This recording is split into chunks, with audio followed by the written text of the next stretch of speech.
বিসমিল্লাহির রহমানির রহিম। সকল প্রশংসা সৃষ্টিকর্তার জন্য। আলহামদুলিল্লাহ আলহামদুলিল্লাহ। প্রিয় বন্ধুরা, লক্ষ্য করুন, আমরা কাবা শরীফের দিকে অগ্রসর হচ্ছি। বর্তমানে আমরা মক্কায় অবস্থান করছি। মদিনাতে 4 দিন থাকার পর আমরা এখন মক্কাতে আছি।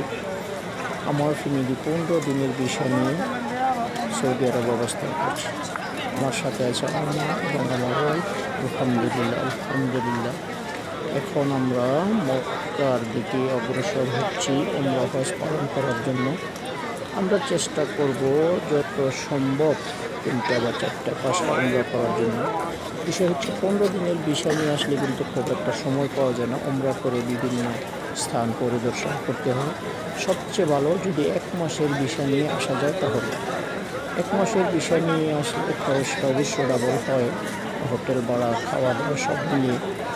যাক, তারপর আল্লাহর কাছে আলহামদুলিল্লাহ, আমার ফ্যামিলি 15 দিনের বিষয় নিয়ে আসছে।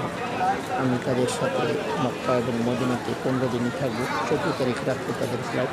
তাদেরকে এয়ারপোর্টে বাসে উঠিয়ে দিয়ে আমি রিয়াদে বের করবো। আলহামদুলিল্লাহ আলহামদুলিল্লাহ।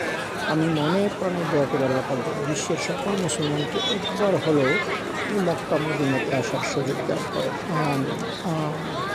আলহামদুলিল্লাহ আলহামদুলিল্লাহ। আমি এখন বলতে পারি আমি বিশ্বের সবচেয়ে সুখী মানুষ, যেহেতু আমি আমার ফ্যামিলিকে নিয়ে একসাথে উমরা পালন করতে পেরেছি। আলহামদুলিল্লাহ আলহামদুলিল্লাহ। আল্লাহ পাকের কাছে লাখ লাখ শুকর। আল্লাহ পাক যেন সবাইকে তৌফিক দান করেন। আমিন আমিন।